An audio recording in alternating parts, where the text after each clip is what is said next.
হযরত আয়েশা সিদ্দিকা ঘরের ভিতরে ছাত্র পড়াইতেন পর্দার ভিতরে, উনি এক পাশে বসতেন আর এক পাশে সাহাবায়ে কেরাম বসতেন। এমনকি হযরত আয়েশার ঘরে মাসাইল শোনার জন্য কখনো কখনো বড় বড় সাহাবীরা এসে বসতেন। হযরত ওমর আব্দুর রহমান বিন আউফ পর্যন্ত এসে জিজ্ঞেস, আম্মা জান এটা কি, মাসাইল জিজ্ঞাসা করতো। এ কারণে হযরত আয়েশা ইলমের ব্যাপারে কার্পণ্য ছিলেন না, অনুমতি দিলেন, হ্যাঁ তোমরা পড়ো, আগামীকালকে এতটা সময় থেকে তোমাদেরকে পড়াবো। আইসা এবার আগামীকালকে দরজার কাছে আইসা আব্দুল্লাহ ইবনে জুবায়ের হেগল লগে আইসা, আইসা কয় এক দরখাস্ত দিয়া তোরা ছাত্র হওয়ার অনুমতি পাইছস, আর এক দরখাস্ত এখন দিবি, এটা দিয়ে আমারে ঢোকাবি কৌশলে, নাম লিখিস না, আমার লিখবি আম্মা জান আমরা দুইজন পড়তে আসছি, কিন্তু আমাদের কিছু ফ্রেন্ড সার্কেল, আমাদের কিছু বন্ধু বান্ধবরা আমগুলোর লগে আসছে, তা করে লইয়া ঢুকি, যদি আপনি অনুমতি দেন তো তাদেরকে নিয়ে ঘরের ভেতরে ঢুকতে চাই, তারাও পড়তে চায়। আম্মা জান আয়েশা সিদ্দিকা ভাবলেন বেশি ছাত্র পড়াবো, বেশি ইলম বিতরণ হইব, ঢুকা যারা যারা আসছে সবাই ঢুকায় ফেলাম। এইবার কিন্তু আব্দুল্লাহ ইবনে জুবায়ের ভাগনা খালার ঘরে ঢোকার অনুমতি পেয়ে গেছে, সাথে সাথে ভেতরে ঢুকে পড়ছে। উম্মুল মুমিনিন ক্লাস শুরু করছেন, সবাই পর্দার ওই পাশে পড়তেছে, কিন্তু আব্দুল্লাহ ইবনে জুবায়ের খালার সাথে তো ভাগনার পর্দা নাই। আব্দুল্লাহ ইবনে জুবায়ের পর্দার ভেতরে যায় সুজা আম্মা জানের পা জড়ায় ধরছে আর বলতেছে, আম্মা জান আপনি আমার মাফ করে দেন, খালা আমার ভুল হয়ে গেছে, আপনি যদি আমার সাথে কথা না বলেন আর যদি মরে যাই তাহলে না দুজকে চলে যাব, কথা বলা বন্ধ করেন না, আমাকে ক্ষমা করে দেন। এমন ভাবে জড়ায় ধরছে, আম্মা জান বাইকনার লগে পাও ধরছে, ছোটাইতে তো কথা কোনই লাগে, কথা বলে ফেলাইছে। কথা যখন বলছে তো কসম তখন আছে না ভেঙে গেছে, কসম আছে না ভেঙে গেছে, কসম ভেঙে গেছে। তার মানে আম্মা জান হযরত আয়েশা আল্লাহর নামে কসম করে কসমটা পুরা করতে পারলেন, কসম ভেঙেছে, এবার মাথার উপরে কাফারা আসছে।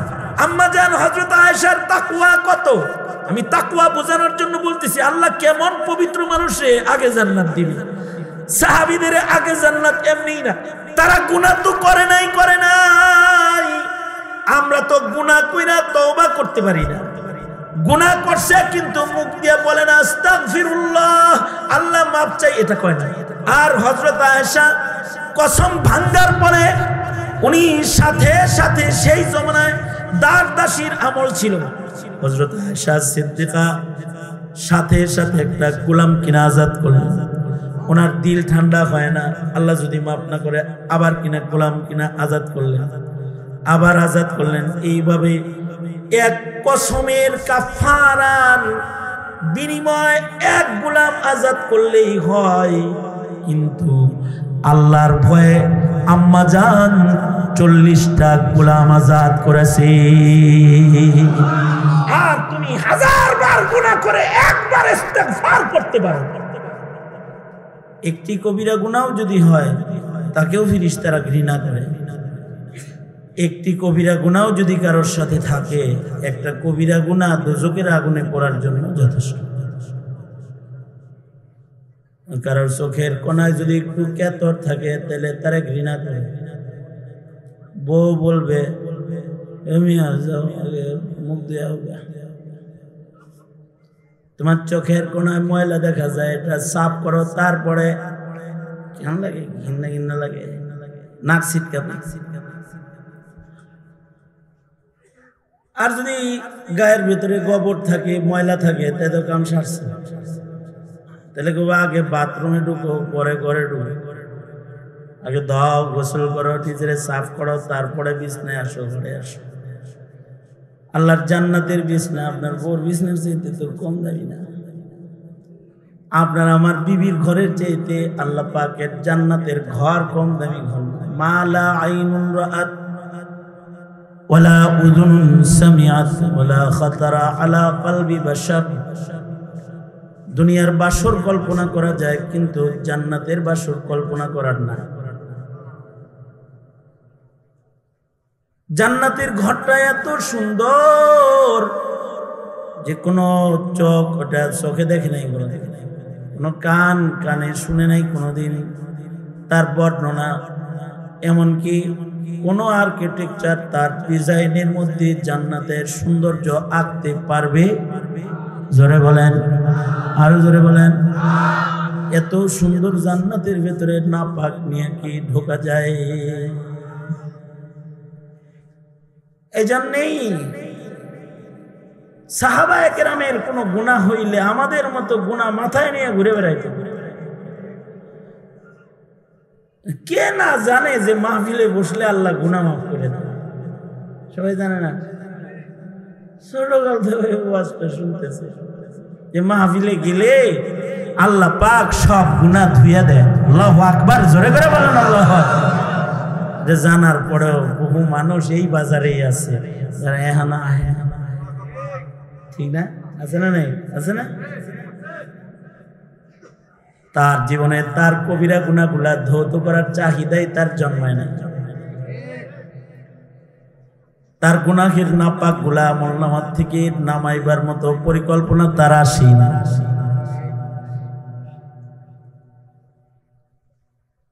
যদি কারণ না আসে তাহলে হলো মগা গ্রুপের চেয়ারম্যান।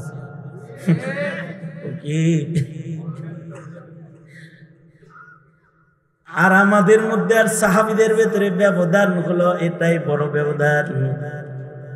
নবীর কোন সাহাবী ছোট্ট গুনাহ কইরা স্থির থাকতে পারে? অস্থির হয়ে গেছে, কেমনি আমলনামা থেকে এটা নামাবে? গুনাহ না, সাধারণ কোন বিষয় যদি হয়েছে তাও সাহাবী এইটা নিয়ে সারা জীবন পেরেশানি করছে। যেমন বুখারী শরীফে ওয়াকিআ বর্ণিত, হযরত আম্মা জান আয়েশা সিদ্দিকা, ইকো বন্ধ করে দে, মুসরামুসরি করবি না, দুই কাম। আগেই ভালো ছিল, মুসরাও সুন্দর করতে চায়।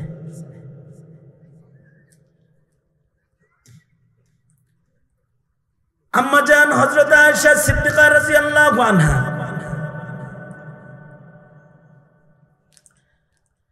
তিনি একদিন ওনার বাগিনা মানে বোনের ছেলে বাগিনা আব্দুল্লাহ ইবনে জুবায়ের রাদিয়াল্লাহু আনহুমা ওনাকে বললেন, আয় যা আমার ঘর থেকে বেরো, আর জীবনে কোনোদিন আমি তোর সাথে কথা বলবো না, আমার ঘরে জীবনে কোনোদিন ঢুকবি না। সময় রাগ করে একজন একজন লোকে আর ইলে না, কেন আঙ্গুল দিয়ে কাটাকাটি তার লাগে আর কোনো কথাবার্তা নেই, তোর সাথে আর কথা বলবো না। মনে রাখতে হবে শরঈ কোনো ওযর ছাড়া ভাই ভাইয়ের সাথে যদি 3 দিনের বেশি কথা বন্ধ রাখে আল্লাহ নারাজ হয়। এমনকি কোনো কারণ ছাড়া একে অপরের ভিতরে কথাবার্তা বন্ধ রাখছে, এর ভিতরে যদি মারা যায়, আবু দাউদ শরীফের হাদিস আছে, সে দোজখে চলে গেল। নাউজুবিল্লাহ, আরো আস্তে করে কোন। কিছু কিছু দুই ভাই আছে এক বাড়িতে থাকে, একজন আরেকজনের কথা কয় না, আছে না? আছে না? খুদাই কোনো কারণ ছাড়া কথা কয় না।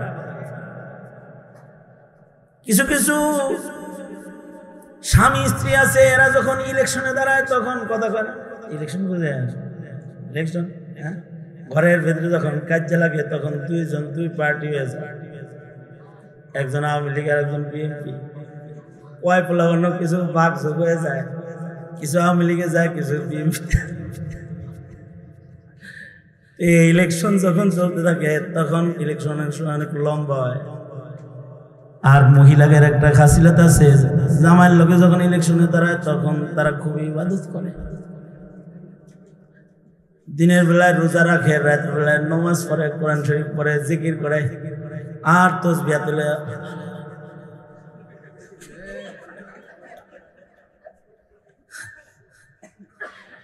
কিন্তু ইচ্ছা করে কেউ যদি মানে এই তাজুল ভাই কতক্ষণ পরে আমার পরের গাড়ি কয়টায় একটা স্টিমেট শুরু করি নাকি? আপনারা কতক্ষণ আছেন আজকে? সারা রাত বিশ্বাস করি না, এর আগে আমি টেস্ট করে দেখছি। আপনার কয়েকদিন আগে আমি এই পাশে আইছিলাম, 12টায় আমি উঠছি, আপনারা গেছেন? হ্যাঁ, আলামিনে গেছেন কেন? আমার ছিলেন আজকে আছেন? আচ্ছা, ওয়াজ একটু পরে করি, আগে একটু খাতির হয়ে লোক আপনার, ঠিক আছে না? দোনা দুপুর তুলেন, নাড়াচাড়া দেন, জবান খুলে আওয়াজ করে জোরে বলেন সুবহানাল্লাহ, আলহামদুলিল্লাহ, লা ইলাহা ইল্লাল্লাহ, জোরে বলেন আল্লাহু আকবার, আরো জোরে, জোর হলো না, জোরে বলেন, আরো জোরে। এই যেমন আমার সাথে ছিলেন, জরুরি জরুরি কিছু কথা আমি হাসির চলে বললো, আপনারা হাসির চলে নিয়ে না, আপনারা সিরিয়াস নিয়ে। জামাই বউ ইচ্ছা করে এরকম বুজুর্গ সাজা যায়, কথা কয় না। এইটার সীমানা যদি 3 দিনের বেশি হয়, এটা ভয়ঙ্কর। ভাই ভাইয়ের সাথে কথা কয় না, 3 দিনের বেশি ভয়ঙ্কর। কারণ ছাড়া কথাবার্তা বন্ধ রাখা জায়েজ নেই, হারাম, কবিরা গুনাহ। এমনকি এই যে আজকের দিনটা গেল, আজকের দিনের নাম হলো মঙ্গলবার। ঘুমায়েন না, তাহলে তো উল্টা পাল্টা কইবেন। আজকে যে দিনটা গেল, এই দিনটার নাম কি? শুক্রবারে আল্লাহ তাআলা সপ্তাহের সব গুনাহ মাফ করে দেয়। সুবহানাল্লাহ, আর আস্তে করে কোন, জোরে বলেন আলহামদুলিল্লাহ।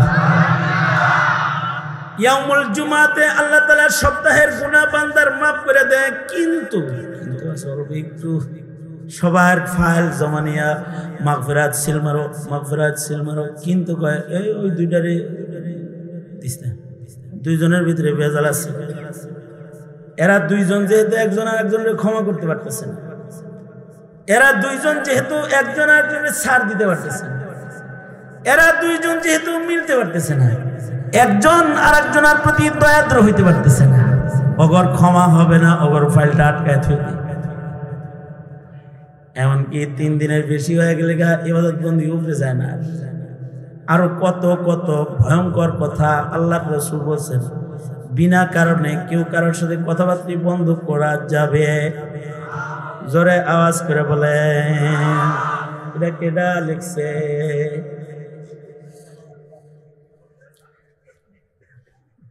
যা লিখছে আপনারা শুনুন না, বিনা কারণে না, কি বিনা কারণে কথা বন্ধ করা যাবে? যাবে, কিন্তু যদি বেদাতি হয় তাহলে কথা বলার দরকার নেই। কিন্তু যদি হিন্দু পার্টি হয়,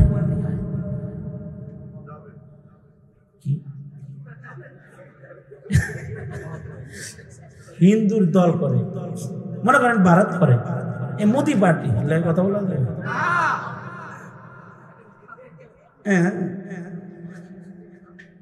সে জমিনে শিরিক করতে চায়, তার সাথে খাতির আলাপের কোনো দরকার নেই, সব সময় দা আর খাইটা। সে নাস্তিকের দল করে, দেশে নাস্তিকবাদ প্রতিষ্ঠার চক্রান্তে সে লিপ্ত, তার সাথে এগুলো বলার কোনো দরকার নেই। কারণ মুহাব্বত কার জন্য? জোরে আওয়াজ করে বলেন। বুখারী শরীফের রিওয়ায়াত, আল্লাহর রাসূল বলেন, মান আতা লিল্লাহ ওয়া মানা লিল্লাহ ওয়া আহাব্বা লিল্লাহ ওয়া আবগাযা লিল্লাহ ফাকাদ ইসতাকমালাল ঈমান। আল্লাহর নবী কয়, কেউ কাউরে কিছু দিছে আল্লাহর জন্য দিছে, ভোট দিছে আল্লাহর জন্য দিছে, আর মার্কাটা দেখা তো লাগাই দিছে, ঘৃণা করছে, এটারে আল্লাহর জন্য করছে, কারণ এটারে দিলে পরে সব মুশরিক হয়ে যাওয়ার সম্ভাবনা আছে, নাস্তিক হয়ে যাওয়ার সম্ভাবনা আছে। ঘৃণা করছে কার জন্য? জোরে আওয়াজ করে বলেন। কারোর সাথে দুশ্মনী, কাউকে কিছু দেওয়া, টাকা দেওয়া, পয়সা দেওয়া, ভোট দেওয়া, ভোটটাও তো দেওয়াই তো, সমর্থন দেওয়া, এটা তো একটা দেওয়া হইল না। মনে করেন মাদ্রাসার থেকে হুজুর আইছে চান্দানিতে, অন্যদিকে রুম চাহিদা তাকায় থাকে, গানের চান্দানিতে হিসাব করে কি খবর ভাই, কেমন আছেন, কে কে আইব ভাই, খুব খুশি চান্দানি। এবার আর মুখ কালো করে না, এবার দিতেছে খুব খুশি। ইমান নাই, ঠিক বললেও ঠিক, না বললেও এটাই ঠিক, নবী বলছে এটা ঠিক, এর ইমান নষ্ট হয়ে যেতেছে। কাউকে কিছু দিবে কার জন্য, জোরে আওয়াজ করে বলেন। কাউকে যদি না বলে বলবে কার জন্য, কাউকে যদি হ্যাঁ বলে বলবে কার জন্য, কাউকে কিছু দিবে কার জন্য, আর কাউকে যদি বলে আমি আপনাকে ভালোবাসি, এটাও বলতে হবে কার জন্য, কার জন্য। উহিব্বুকা ফিল্লাহ, আরবিটা শিখালেন, বলেন উহিব্বুকা ফিল্লাহ, উহিব্বুকা ফিল্লাহ, আমি আপনাকে আল্লাহর জন্য ভালোবাসি, আমি আপনাকে ভালোবাসি। আপনি ইমাম সাহেব, আপনি আমার নামাজ পড়ান, আপনি আলেমে দ্বীন, আমি আপনাকে ভালোবাসি। আপনি নেককার দাওয়াত তাবলীগের আমির, আমি আপনাকে ভালোবাসি। আপনি একজন নেক মানুষ, আপনারে ভালোবাসলে আল্লাহ খুশি। মানুষ মানুষরে ভালোবাসলে আল্লাহ খুশি। মানুষ মানুষকে ঘৃণা করলে আল্লাহ নারাজ। কেউ কাউকে ঘৃণা করা যাবে? জোরে আওয়াজ করে বলেন। কিন্তু ঘৃণাটা যদি আল্লাহর জন্য হয় তাহলে এটার নাম ঈমান। এটার নাম কি? জোরে বলেন। ঘৃণা যদি হয় কার জন্য? জোরে বলেন। আর মুহাব্বত যদি হয় আল্লাহর জন্য, ফাকাদ ইস্তাকমালাল ঈমান। আল্লাহর রাসূল বলেন তার ঈমানটা এবার কামেল ঈমান হইছে। আল্লাহু আকবার। ঈমান কামেল হয়ে গেছে। সুতরাং ফাঁক দিয়ে একটা কথা কইয়া লাইলাম, কাউকে মোহাব্বত করব কার জন্য? কাউরে ভোট দিব কার জন্য? কাউরে কাপড় দিব কার জন্য? কাউকে কিছু দিব, টাকা দিব, অর্থ দিব কার জন্য? কাউকে ভালোবাসবো কার জন্য? কাউকে না বলবো কার জন্য? নিজের ছেলেরে অনেক সময় আল্লাহর জন্য ভালোবাসা হয়, অনেক সময় নিজের ছেলেকেও আল্লাহর খেলাফ ভালোবাসা হয়। ছেলে এমন জিনিস চাইতেছে যেটা দিয়ে সে গুনাহ করবে। আব্বু আমরা বান্ধবীদের সাথে কক্সবাজার যাব, ওই যাইব কক্সবাজার যাইব, যা কি করবে? ডান্স করবে, গান গাবে, মনে যা চায় তাই করবে। চান্স পাইলে গান গাবে না, এটা মুন্সিগঞ্জের কথা বলছি না, আমাদের এলাকার বদনাম করছি। চান্স পাইলে পরে বেপর্দা বেহায়াপনা করবে। বাপে জানে, বাপে জানে কি জানে না? নাম দিছে শিক্ষা সফর। নাম কি সফর?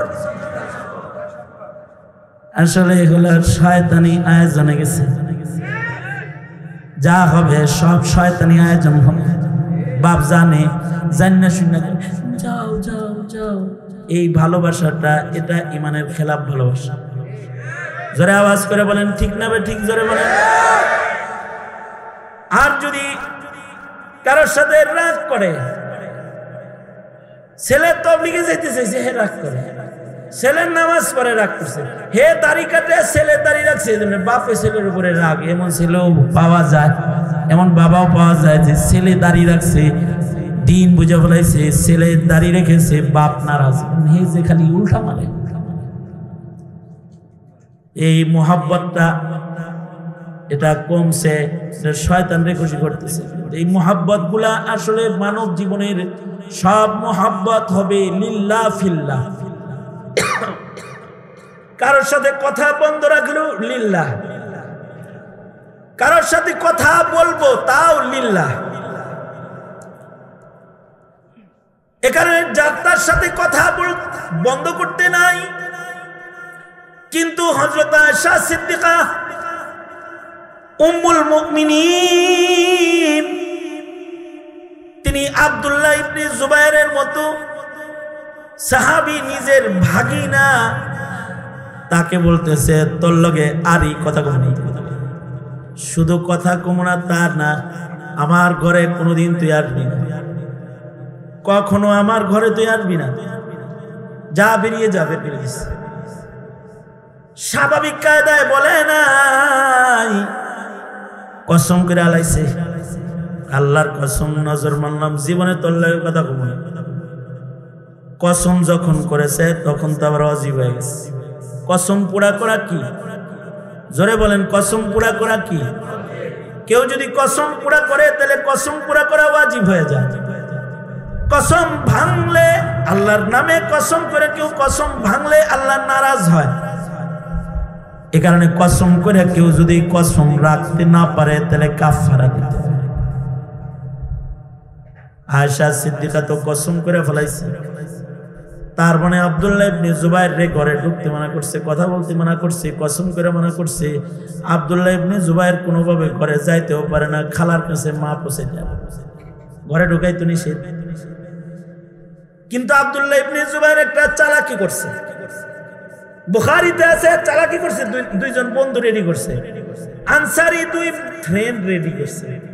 রেডি করে কইছে তোরা উম্মুল মুমিনিনের কাছে তোরা দরখাস্ত লেখ যে আমরা দুইজন আপনার কাছে পড়তে চাই, ইলম হাসিল করি। কারণ আয়েশা সিদ্দিকা সাহাবায়ে কেরাম মহিলাদের ভেতরে সবচেয়ে বড় আলেমা। হযরত আয়েশা সিদ্দিকা প্রথম হাফিজুল কুরআন, নারীদের ভিতরে প্রথম হাফিজে কুরআন, হাফিজা, হাফিজুল হাদিস। শুধুই মাত্র কোরআন মুখস্থ তা না, হযরত আয়েশা সিদ্দিকার রিওয়ায়াত অনেক প্রশস্ত, নবীর কাছ থেকে সবচেয়ে বেশি ইলম উম্মুল মুমিনিন আয়েশা সিদ্দিকা রাদিয়াল্লাহু আনহা নিয়েছেন। এই কারণে বড় বড় ছাত্ররা আয়েশা সিদ্দিকার ছাত্র ছিল। বড় বড় সাহাবীরা, বড় বড় আলেমরা, আব্দুল্লাহ ইবনে আব্বাস, আব্দুল্লাহ ইবনে মাসউদ, আব্দুল্লাহ ইবনে জুবায়ের, আব্দুল্লাহ ইবনে উমর, এরকম কিবারে উলামা মিনাস সাহাবা, সাহাবায়ে কেরামদের ভেতরে যারা বড় আলেম তারা হযরত আয়েশার ছাত্র। সুবহানাল্লাহ, জোরে করে বলেন। পুরুষ মহিলার ছাত্র, শুধু সাহাবীরা ছাত্র না। আন আয়েশা যত রিওয়ায়াত হাদিসে আছে কিয়ামত পর্যন্ত হযরত আয়েশার রিওয়ায়াতের হাদিস যারা পড়বে তারা হযরত আয়েশার শাগির্দ হয়ে যাবে। আল্লাহু আকবার। যত মৌলবী উপরের নিচে বসা আছে সব হযরত আয়েশা সিদ্দিকার ছাত্র। হযরত আয়েশা সিদ্দিকার কাছ থেকে তারা ইলম শিখছে। তো দুই বন্ধুরে রেডি করছে, দরখাস্ত দিছে, আমরা আপনার কাছে লেখাপড়া করতে চাই, হাদিস পড়তে চাই। উম্মুল মুমিনিন কেউ ইলম শিখতে, মানে ইলম হারাম, ইলম শিখতে চাইলে তিনি ইজাজত দিতেন। হযরত আয়েশা সিদ্দিকার ঘরটা ছিল মাঝখানে, পর্দা ছিল, ভেতরে উনি বসতেন। পুরুষ সাহাবীরা যা ঘরের ভেতরে ছাত্র হয়ে পর্দার বাইরে বসে যেতেন, আর উনি ভেতর থেকে তাকরীর করতেন। সাহাবায়ে কেরাম নবীর কথা শুনতেন, হাদিস শুনতেন। আল্লাহু আকবার। এখন যে সকল মহিলারা আবার অধ্যাপিকা আছে তারা চিন্তা করে আমরা হযরত আয়েশার মতো ছাত্র পড়াই না। হযরত আয়েশা তো পর্দার ভেতর থেকে পড়াইছে। আপনি যে ব্যাপার পড়ান, কলেজে বড় বড় ছাত্ররা ম্যাডামের কাছে পড়তে পড়তে ম্যাডামের সাথে প্রেম হয়ে গেছে। বেপর্দা পড়ালেখা করাইছে তো পিরিত জমে গেছে। আম্মা জান পড়াইতেন পর্দার ভিতরে। আম্মা জানের পর্দা পুশিদা এত শক্ত ছিল যে আম্মা জান হযরত আয়েশা জীবিত মানুষের সাথে শুধু পর্দা না, কবরের মানুষের সাথেও তিনি পর্দা করতেন। আল্লাহু আকবার, জোরে করে বলেন আল্লাহু আকবার। যেমন আল্লাহর রাসূলের ইন্তেকালের পরে হযরত আয়েশা সিদ্দিকার ঘরের ভিতরে নবীজির রওজায় থাকে, তখন ঘরের ভিতরে কোনো পর্দা নাই। কবর আর হযরত আয়েশা সিদ্দিকার শোয়ার জায়গার মাঝখানে কোনো পর্দা নাই। হযরত আবু বকর ইন্তেকাল করলেন, নবীর কদমের কাছে আবু বকর দাফন হইলেন, তখনও কোনো পর্দা নাই। হযরত ওমর ইন্তেকাল করলেন আর কবরের জায়গাটা ছায়া হযরত আয়েশার কাছ থেকে নিলেন। হযরত আয়েশা নিজের কবরের জায়গা হযরত ওমরে দিলেন। বদরুদ্দিন আইনি রাহমাতুল্লাহি আলাইহি শারিহুল বুখারী উনি বলেছেন তাকওয়ার কারণে দিয়ে দিছে কবরের জায়গা। নবীর সামনে এত অল্প আমল নিয়ে আমি কেমনে দাঁড়াবো? উমর দাঁড়াক, উমর তো নবী হওয়ার উপযুক্ত, এই কারণে উমর দাঁড়াক, নবীর পাশে উমর রে মানাই দিয়ে দিছে নিজের জায়গা। এবার হযরত উমরের কবর হয়েছে হযরত আয়েশা সিদ্দিকা রাদিয়াল্লাহু আনহার ঘরে। হযরত আয়েশা এবার কবর কমপ্লিট হওয়ার সাথে সাথে বললেন, এবার আমার ঘরের মাঝখানে শক্ত মোটা একটা পর্দা বেড়া লাগাও। কেন বেড়া লাগাবো? এতদিন বেড়া ছিল না, এখন বেড়া হবে কেন? কবর একদিকে, আপনি আরেক দিকে কেন? এতদিন পাশে ছিল স্বামী, স্বামীর সাথে পর্দা নাই। পাশে ছিল আবু বকর আমার বাবা, বাবার সাথে পর্দা নাই, কিন্তু এখন উমর ঢুকে গেছে। উমরের সাথে এক ঘরে থাকতাম না, ঘর ভিন্ন হইতো। এ কারণে ঘরের মাঝখান দিয়ে বেড়া লাগায় ঘর আলাদা বানায় ফেলা। এই যে এই পাশে ঢুকলো, দেখেন তো, ওপরে ধরেন ধরেন ধরেন ধরেন ধরেন ধরেন, এদিকে যদি এদিকে ধরে নিয়ে আসেন,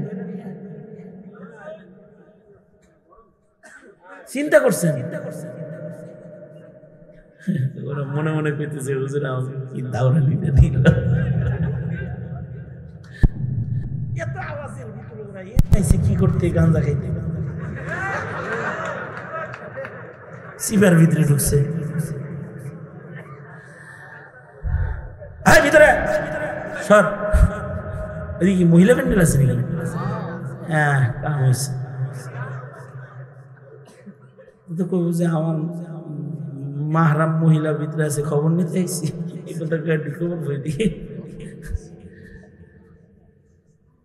আবার দুনাত তোলেন, দুনাত নাড়াচাড়া দেন, জবান খুলে আওয়াজ করে বলেন সুবহানাল্লাহ, আরো জোরে আলহামদুলিল্লাহ, লা ইলাহা ইল্লাল্লাহ। আপনাদের তাসবির আওয়াজে যেন সকল আওয়াজ বন্ধ হয়ে নীরবতা এসে যায় আর সব মাহফিল মুখী হয়ে যায়। জোরে আওয়াজ করে বলেন আল্লাহু আকবার। হাত নামান। কি বললাম? হযরত আয়েশা পর্দা করতেছে কার লগে?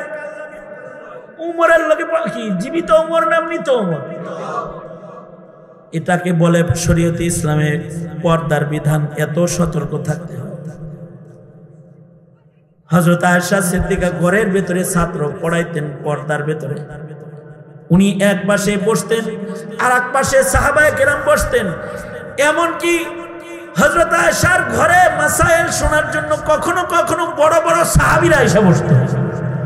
হযরত ওমর আব্দুর রহমান বিন আউফ পর্যন্ত এসে জিজ্ঞেস, আম্মা জান এটা কি? এই ব্যাপারে রাসূল কি বলেছেন? মাসাইল জিজ্ঞাসা করত।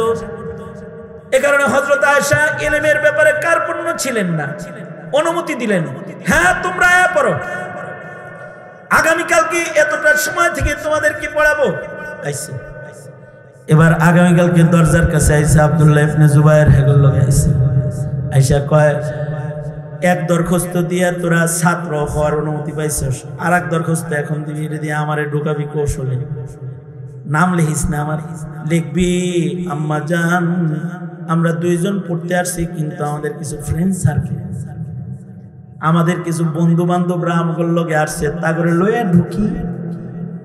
যদি আপনি অনুমতি দেন তো তাদেরকে নিয়ে ঘরের ভেতরে ঢুকতে চাই, তারাও পড়তে চায়। আম্মা জান আয়েশা সিদ্দিকা ভাবলেন, বেশি ছাত্র পড়াবো, বেশি ইলম বিতরণ হইব, ঢুকা যারা যারা আসছে সবাই ঢুকায় ফেলাম। এইবার কিন্তু আব্দুল্লাহ ইবনে জুবায়ের ভাগনা খালার ঘরে ঢোকার অনুমতি পেয়ে গেছে, সাথে সাথে ভেতরে ঢুকে পড়ছে।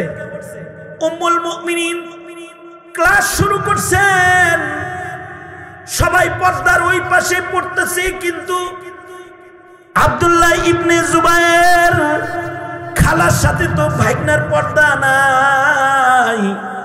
আব্দুল্লাহ ইবনে জুবায়ের পর্দার ভেতরে যায় সুজা আম্মা জানের পা জড়ায় ধরছে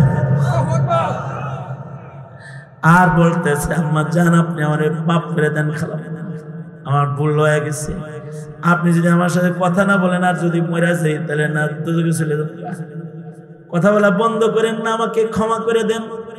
এমন ভাবে জড়ায় ধরছে, আম্মা জান বাইকনার লোকে পাও ধরছে, ছোটাইতে তো কথা কোনই লাগে, কথা বলে ফেলাইছে। কথা যখন বলছে তো কসম তখন আছে না ভেঙে গেছে, কসম আছে না ভেঙে গেছে, কসম ভেঙে গেছে।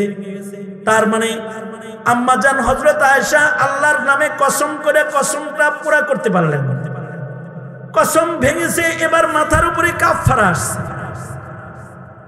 আম্মা জান হযরত আয়েশার তাকওয়া কত, আমি তাকওয়া বোঝানোর জন্য বলতেছি। আল্লাহ কেমন পবিত্র মানুষে আগে জান্নাত দিবে, সাহাবীদের আগে জান্নাত এমনি না, তারা গুনাহ তো করে নাই। আমরা তো গুনাহ কইরা তওবা করতে পারি না, গুনাহ করছে কিন্তু মুখ দিয়ে বলে না আস্তাগফিরুল্লাহ, আল্লাহ মাফ চাই, এটা কয় না। আর হযরত আয়েশা কসম ভাঙ্গার পরে উনি সাথে সাথে সেই জমানায় দাসদাসীর আমল ছিল, মানুষ কেনা বেচা হইতো, দাসদাসীর আমল ছিল। হযরত আয়েশা সিদ্দিকা সাথে সাথে একটা গোলাম কিনা আজাদ করলেন। ওনার দিল ঠান্ডা হয় না, আল্লাহ যদি মাফ না করে আবার কিনা গোলাম কিনা আজাদ করলেন, আবার আজাদ করলেন। এইভাবে এক কসমের কাফারার বিনিময় এক গোলাম আজাদ করলেই হয়, কিন্তু আল্লাহর ভয়ে আম্মা জান 40টা গোলাম আজাদ করেছে। আর তুমি 1000 বার গুনাহ করে একবার ইস্তেগফার করতে পারো, সারা দিন গুনাহ করো, সারা মাস গুনাহ করো, সারা বছর গুনাহ করো, একটু মাহফিলে যায় বলবা আল্লাহ আজকে আপনার কাছে মাফ চাইতে আইছি, আমারে মাফ করে দেন, এটা পারো না তুমি। তাহলে তোমার আমার মতো নাপাক আর গান্দাকে আল্লাহ তাআলা আল্লাহ জান্নাত দিবে তা কেমনে?